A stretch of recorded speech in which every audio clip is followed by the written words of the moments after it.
Boa tarde, gente boa. A Globo Esporte chegando e o Brasileirão também, né? Agora o principal campeonato do país vai de janeiro a dezembro, o ano todo de Brasileirão. Amanhã já tem estreia ao vivo na Globo, Flamengo e São Paulo logo de cara, depois de 3 graças.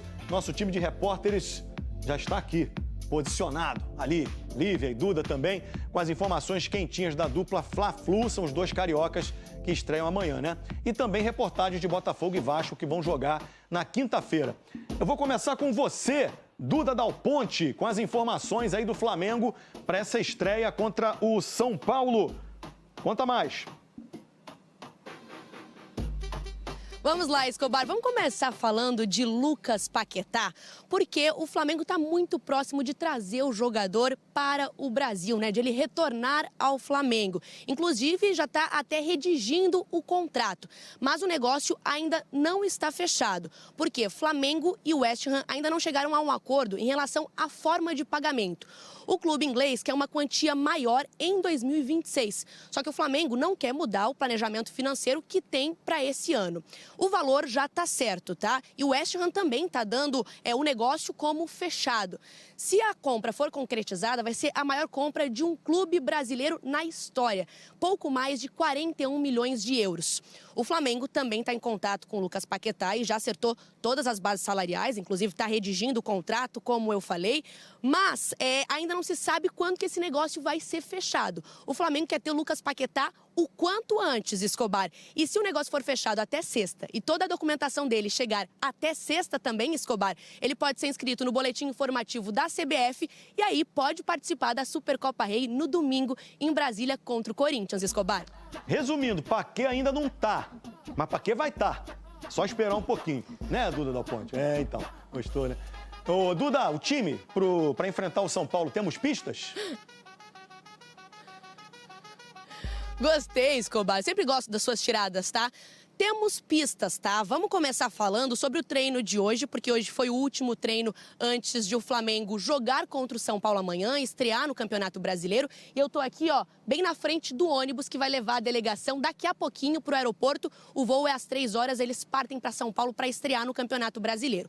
O que a gente sabe, Luiz Araújo e Michael não estão indo para São Paulo, tá? Mas agora, Jorginho, Arrascaeta e Ayrton Lucas estão. Os 3 jogadores não disputaram nenhuma partida do Campeonato Carioca. O Jorginho, porque extraiu um dente, mas ele voltou a treinar com o elenco no sábado e vai para o jogo, então deve aí ganhar alguns minutos, pensando nessa coisa de preparação física de começo da temporada, né? O Arrascaeta teve uma preparação física toda especial. Ele teve uma ótima temporada em 2025, fez 25 gols, 20 assistências e muito por conta da pré-temporada que ele fez em janeiro de 2025. Então ele fez uma pré-temporada especial de novo e agora está relacionado, vai para o jogo. O Ayrton Lucas se recuperou de uma pubalgia e treinou normalmente, então está indo para São Paulo também. Jogadores que não vão para São Paulo, Danilo e De La Cruz. Danilo ainda com dores no joelho, o De La Cruz ainda com aquele problema crônico no joelho, passou por um procedimento nas férias, os 2 estão se recuperando e a expectativa é de que eles fiquem à disposição para o jogo de domingo na Supercopa Rei contra o Corinthians. E o Saúl, ele já retornou, ele estava na Espanha, passou por um procedimento, uma cirurgia no calcanhar esquerdo e agora já voltou aqui e deve voltar a jogar em março, Escobar. Duda Dal Ponte, a notícia direto da fonte. Muito obrigado, Duda. Entendeu falar já? Tá bom, perfeito. Vamos lá. 1, 2, 3 e já. O Flamengo corre o risco de cair no Campeonato Carioca. O rubro-negro não fez uma boa campanha e tem apenas um jogo restante, um joguinho na fase de grupos da competição. Aí, corta aí. Único momento de alegria deles no ano. Corta aí. Corta. Obrigada, Lucas, pode ir lá. Corta. Porque daqui pra frente, amigo. Ô, Lucas, quando era eu na Taça Rio, precisava ver. Não era só ele, não, era mas geral. isso nem é Taça Rio, não. E Antes o Botafogo, Fernando, agora é... Ninguém liga pro Campeonato Carioca. Tá preparado? O Flamengo está se Gente, preparando. o Carioca virou pro Flamengo um torneio de pré-temporada. Vene, para de palhaçada, Lucas. Vene. Ó, a Alcilene Brito foi ouvir a galera. Se esse risco aí, a galera da rua mesmo, se o torcedor tá preocupado ou não tá tão preocupado, ou se tá nesse modo Vene Casagrande, Lucas. Rodou. Nenhum flamenguista iria imaginar que no início do Campeonato Carioca o time estaria ameaçado de disputar a quadrangular do rebaixamento. Sim, estamos surpresos, mas iremos dar a volta por cima. No início do ano a gente não esperava isso. Enquanto tiver possibilidade, eu acredito que o Flamengo não vai jogar esse quadrangular. Tem que ter fé. O flamenguista é assim. O rubro-negro começou a temporada com uma equipe formada por jovens das categorias de base. E nos 3 jogos que eles disputaram, o Flamengo conseguiu apenas 1 ponto. O que fez a diretoria mudar os planos e já no clássico com o Vasco, entrar com jogadores do elenco principal. Acabou dando certo. Porém, diante do Fluminense, no domingo, o técnico Felipe Luiz optou por uma formação diferente e a equipe acabou derrotada por 2-1, o que complicou a vida do rubro-negro. Para piorar, o time tem apenas mais um jogo a disputar, enquanto as demais equipes do Grupo B fazem mais 2 partidas na Taça Guanabara. Antes da última rodada do Carioca, o Flamengo estreia no Brasileirão diante do São Paulo, fora de casa, na quarta-feira. E no domingo tem a disputa da Supercopa contra o Corinthians em Brasília. Caso jogue a quadrangular, o rubro-negro teria mais 2 jogos no calendário. Para escapar, o Flamengo tem que vencer o Sampaio Corrêa na última rodada. Ainda assim, terá que torcer para que Madureira, Boa Vista ou Nova Iguaçu não façam mais do que 7 pontos. É uma possibilidade, temos que pensar em vencer o próximo jogo e, como você bem falou, depender de resultados, né? Mas só depois que acabar essa fase de grupos aí do Carioca que podemos pensar no que aconteceu. O Flamengo é o atual campeão carioca e agora precisa fazer sua parte para evitar um vexame e secar as outras equipes para então continuar sonhando por mais uma taça. A gente acredita até o final e se deixar a gente chegar, aí já era. Camisa pesa, né? O maior time do estado, com certeza tem total chance de conquistar o título. Vai cair, vai cair, vai cair.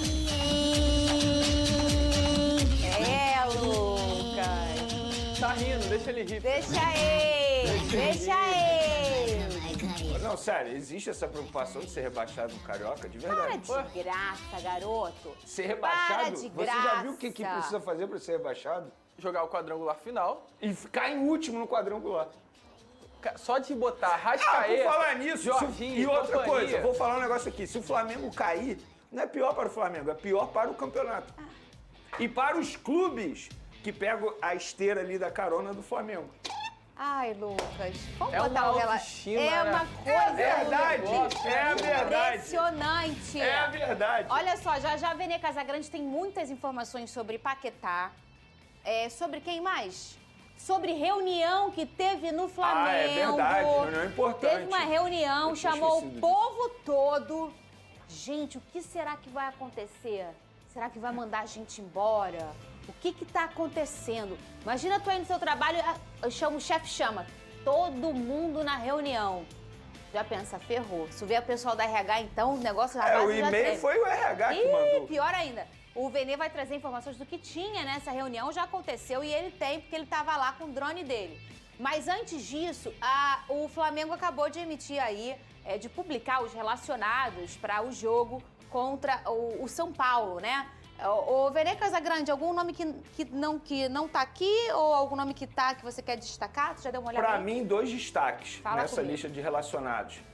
Os retornos de Arrascaeta e Jorginho. 2 jogadores que não haviam sido relacionados anteriormente. O Arrascaeta já era um planejamento inicial do departamento médico, prepará-lo para a estreia do Campeonato Brasileiro. E no caso do Jorginho, ele acabou fazendo uma extração de dente, ele arrancou um siso.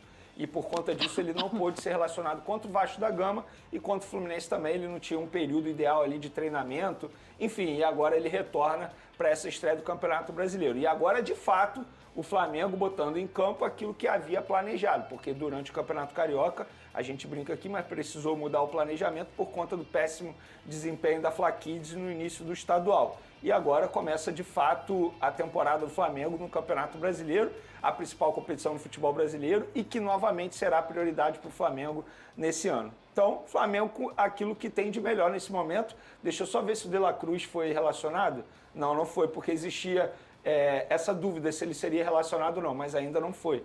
Então é isso, é tudo que o Flamengo tem de melhor no momento. Lembrando que o Saúl também não está à disposição por conta de uma cirurgia que ele passou no tornozelo esquerdo. e o Flamengo encara o São Paulo com esses jogadores e com a presença de alguns garotos ainda. Você falou de La Cruz, Vene. O Flamengo emitiu um boletim pra gente, da imprensa, né, para dar satisfação em relação a alguns jogadores.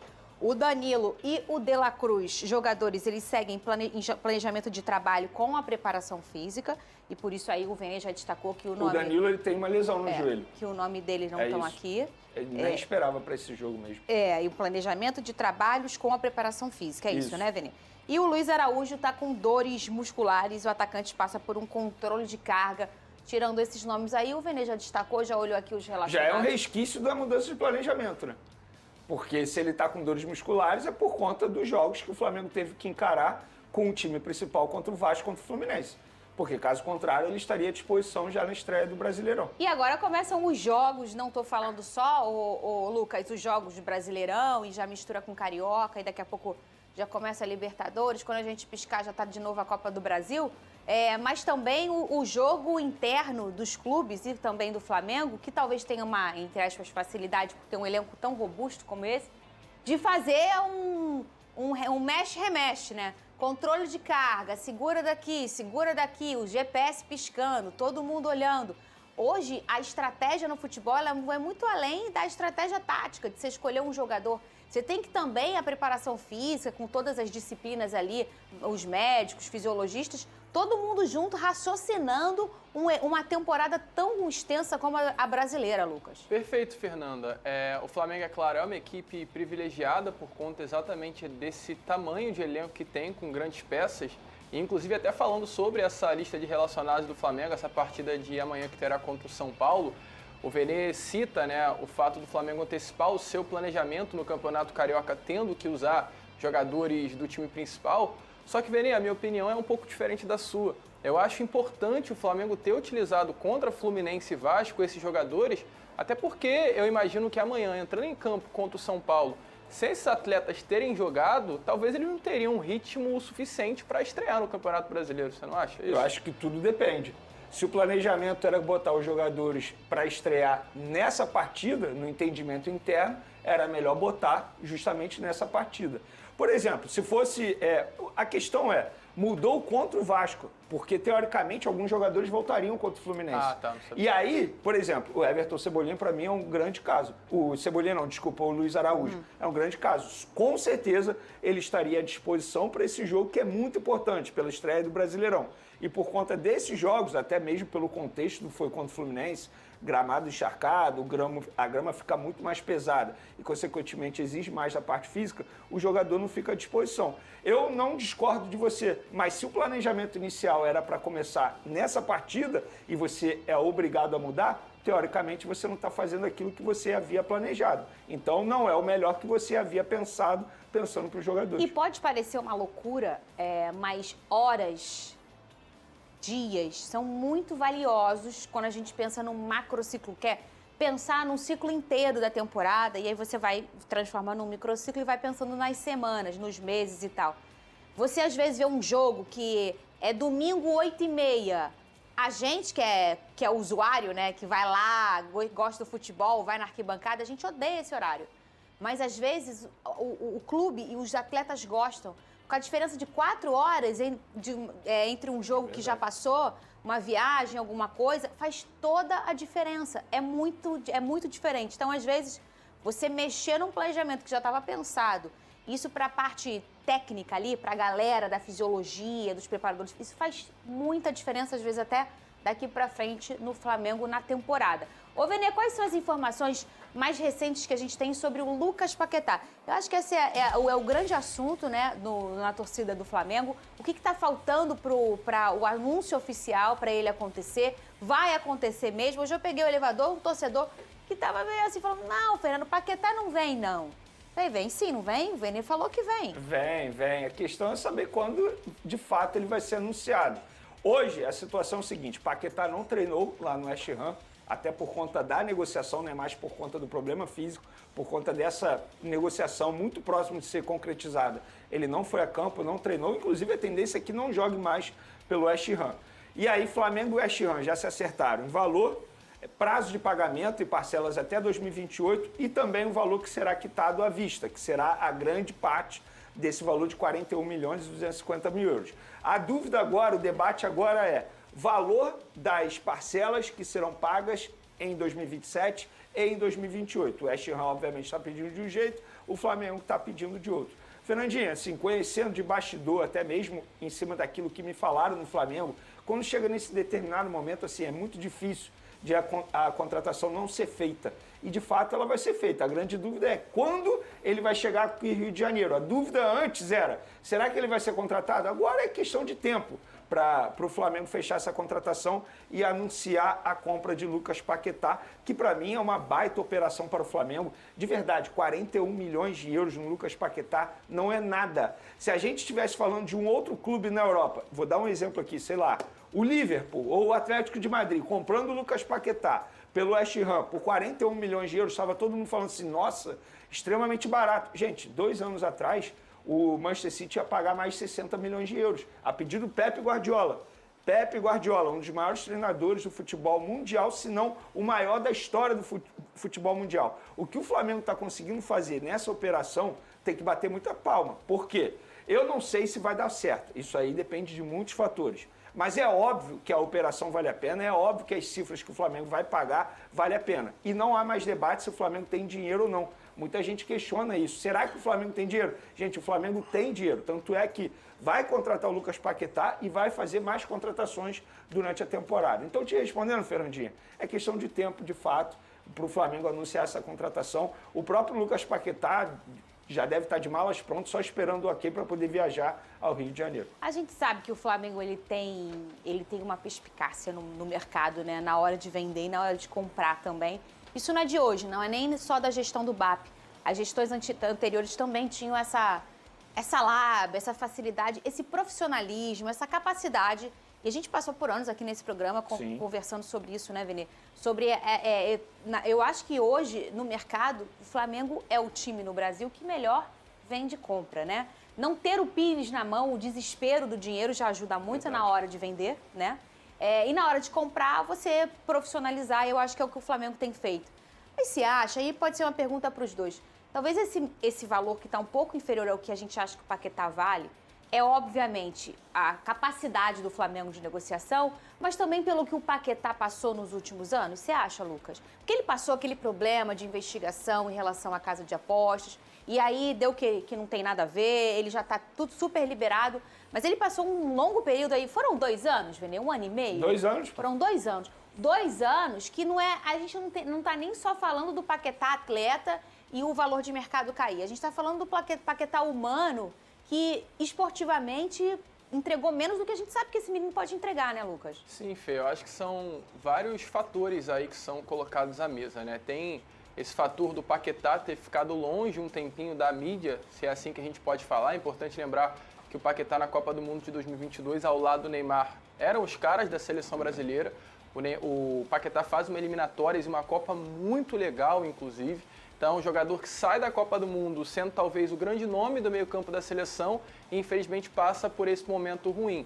Só que não é apenas esse fator que faz com que hoje o Flamengo consiga pagar pelo Paquetá um valor inferior. Tem também a questão envolvendo o sentimento do Paquetá. O Paquetá ele fica de fora dos 2 últimos jogos, né, do West Ham, ele fica de fora da lista de relacionados, ficou de fora do treino, como o próprio Vene falou, ou seja, é um atleta que internamente está demonstrando ao West Ham esse desejo de saída. Então, se ele quer sair, automaticamente o Flamengo quer comprar, o West Ham vai fazer com que o negócio se torne melhor para o Flamengo. E tem também um terceiro fator, que é a posição do West Ham no campeonato inglês, né? O West Ham hoje é um clube que luta para não cair para a 2ª divisão da Inglaterra. Então, automaticamente, o valor de mercado de clubes que lutam para não cair acaba diminuindo. Ou seja, esses 3 fatores fazem com que o Flamengo consiga chegar na mesa do West Ham e comprar o Lucas Paquetá por um valor talvez menor do que é o valor de mercado do atleta. Fernandinha, isso não é nem achismo, é informação de fato. Porque o Lucas Paquetá virou para o West Ham e falou assim, não adianta vocês tentarem me vender para um outro clube. Porque no primeiro contato que o Flamengo fez, o West Ham virou para o Paquetá, por que eu vou te vender para o Flamengo um valor inferior, sendo que eu tenho clubes que estão me procurando, me oferecendo valores bem maiores? O Lucas Paquetá virou e falou, eu não quero. A questão não é o West Ham, a questão é a Europa, eu quero voltar para casa. para o futebol brasileiro. Se for para ser negociado para um outro clube, eu prefiro ficar aqui no West Ham. Então o tempo foi passando e o West Ham foi entendendo que de fato era melhor fazer uma operação com o Flamengo. E aí abriu as negociações com o Flamengo. Eu aqui, quando o Flavinho estava aqui apresentando aí nas suas férias, eu até brinquei aqui, eu falei, ó, o torcedor do Flamengo tem que ficar torcendo para o West Ham ir mal. Só que eu errei nessa análise. Por quê? O West Ham começou a ir bem, sem a presença de Lucas Paquetá, e eles entenderam que, de fato, o jogador não está fazendo falta. Se é um jogador que está infeliz e insatisfeito, é melhor eles pegarem o dinheiro da venda do Lucas Paquetá e contratarem um substituto o quanto antes, porque a janela deles fecha agora, em fevereiro. Então foi isso.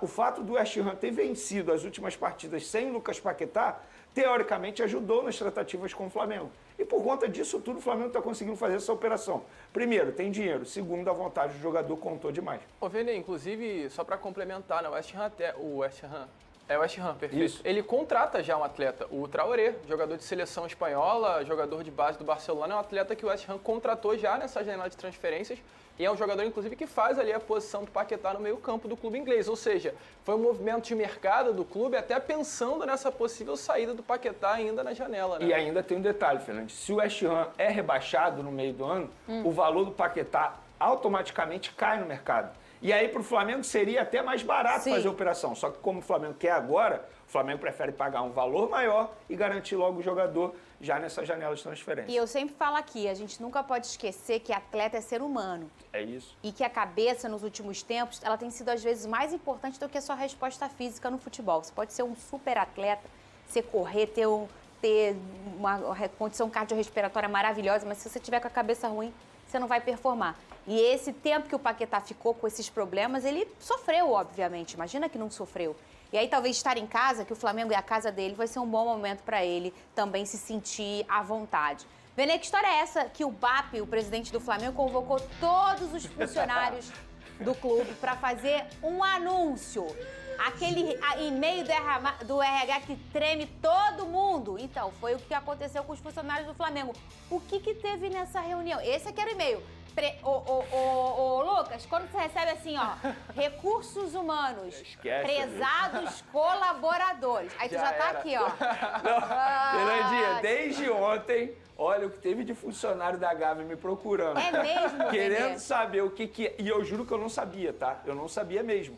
E de fato, assim, na boa, eu me coloco no lugar desses colaboradores. Eu mesmo já recebi e-mail assim, trabalhando em algumas empresas. Em determinado momento era algo bom e outros nem tanto.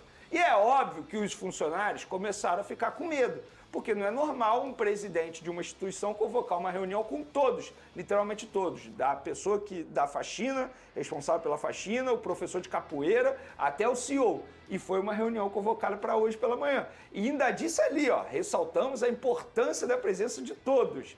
E aí teve essa reunião, começou por volta de 9 horas da manhã no Salão Nobre, e essa reunião durou cerca de 10 minutos. Foi para comunicar que todos, literalmente todos, sem exceção, eles receberão bonificação no salário por conta do sucesso do Flamengo dentro e fora de campo. E aí, no fim das contas, todo mundo estava lá nervoso, começaram a ficar extremamente felizes, levantaram e bateram palma para o presidente, e eu acho que merece, porque no passado recente o Flamengo pecou muito pelo lado humano. Para mim, por exemplo, nos últimos anos, o pior momento do Flamengo fora das quatro linhas foi a forma como tratou a questão do incêndio no Ninho do Urubu, que faltou humanizar a situação. E de lá para cá muita coisa aconteceu. Em 2019, por exemplo, teve crise quando o Flamengo estava disputando o Mundial, porque, de fato, decidiram cortar bonificação para funcionários importantes, tanto é que o Jorge Jesus tirou do próprio bolso para dar para algumas pessoas, e hoje a gente vê o Flamengo humanizando a situação e dando a devida importância que todos os funcionários merecem. Não é só o cara que entrou em campo, não é só o departamento de futebol, não é só o cara que corta grama. A pessoa que trabalha na Gávea também faz parte desse projeto. O Pedrinho fez algo parecido, não foi, Lucas, na final da Copa do Brasil? Aí eu não estou falando de bonificação, estou falando de ingressos, que também é uma outra coisa. Você pensar, gente, quantas pessoas fazem um clube acontecer. A gente olha só os jogadores ali, a comissão do treinador, a gente acha que fica por ali. Não, tem muita gente. O Pedrinho fez algo parecido em relação aos ingressos na final da Copa do Brasil, não foi? Fez sim, Fernando. O Pedrinho, ele dá uma porcentagem bem legal da carga de ingressos ali da partida contra o Corinthians na final no Maracanã para os funcionários do Vasco. E, além disso, o Pedrinho também dá para os funcionários uma camisa do Vasco da Gama oficial, tá? Então, assim, esse cuidado hoje, muito legal, inclusive essa atitude do presidente do Flamengo tem tido com os funcionários, é algo que a gente já vê também o Vasco da Gama fazendo com seus funcionários. Muito até pelo Pedrinho em si, né? O Pedrinho, é importante lembrar, é um jogador cria das categorias de base do Vasco, viveu ali praticamente toda a sua infância em São Januário, então tem um carinho, um cuidado muito grande ali com o local e automaticamente com as pessoas que trabalham no clube. Inclusive, volto a repetir, uma atitude muito legal do presidente do Flamengo, algo que a gente já vem vendo aí no Vasco da Gama também. E o Flamengo informou que o meia Saúl se reapresentou ao clube na manhã de hoje no CT Jorge Lau. O atleta foi avaliado pelo departamento médico do clube e deu sequência ao planejamento de recuperação estabelecido após o procedimento cirúrgico no calcanhar esquerdo. O jogador seguirá sendo acompanhado pelos profissionais do Flamengo, conforme o cronograma definido para essa etapa do processo. Agora... De acordo com o canal Paparazzo Rubro Negro, no YouTube, o status de La Cruz no Flamengo mudou. O meia, ao que tudo indica, terá mais minutos com Felipe Luiz em 2026. Mesmo assim, o rubro-negro não acredita que o uruguaio é um jogador inegociável, pelo contrário. Caso surjam boas ofertas na mesa de José Botto, ele pode ser vendido em definitivo pelo clube. O uruguaio teve bons momentos no mais querido, mas acabou sofrendo com muitas lesões. Nesta janela, o nome de La Cruz foi ventilado no River Plate, mas não houve avanços. Um empresário, cujo nome não foi revelado, está trabalhando nos bastidores para que Lukaku se torne o grande reforço para o ataque do Flamengo para a temporada de 2026. A apuração é de Leandro Campos, jornalista do mercado de transferências internacionais. A ideia do intermediário é mostrar o projeto do Flamengo a Lukaku e, caso a resposta do belga seja positiva, ele passará a possibilidade de reforço para o clube rubro-negro, que procura por um atacante de peso. O intermediário não tem ligação direta com José Botto, diretor de futebol do rubro-negro. Ou seja, partiu dele próprio a ideia de fazer a ponte para que o belga seja uma das grandes atrações do futebol sul-americano no ano de 2026. Lukaku é um atacante forte, de boa estatura e, acima de tudo, goleador. Uma transferência ao Flamengo resultaria, no mínimo, em 20 gols por temporada. Atualmente, o único centroavante do time de Felipe Luiz no momento é o artilheiro Pedro. A principal característica e virtude do belga está dentro da área e em atacar os espaços. Por ser veloz, Lukaku se dá muito bem em arrancadas a partir de um espaço criado em contra-ataques. O estilo de jogo do Flamengo poderia se encaixar perfeitamente com as qualidades de Lukaku, e a parceria poderia ser um sucesso. Atualmente, ele defende as cores do Napoli, da Itália, onde tem contrato até junho de 2027. Quando o Napoli foi ao Manchester United e trouxe o Jund para a Itália, Lukaku perdeu espaço com Conte, atualmente, amarga reserva do time italiano, recebendo poucas oportunidades na temporada. São 39 jogos pelo atual campeão da Série A, com 14 gols marcados e 11 assistências realizadas. Na Itália, além do Napoli, o belga passou pela Inter, onde viveu o seu auge e também defendeu as cores da Roma. Bom torcedor rubro-negro, agora eu quero saber a sua opinião. O craque belga, Romelu Lukaku, seria um baita reforço para o mais querido? Comenta aí sua opinião, eu gostaria muito de saber o que você pensa disso. Ah, e fica ligado no canal, porque eu estou sempre postando as últimas notícias do Flamengo, se inscreve para não perder.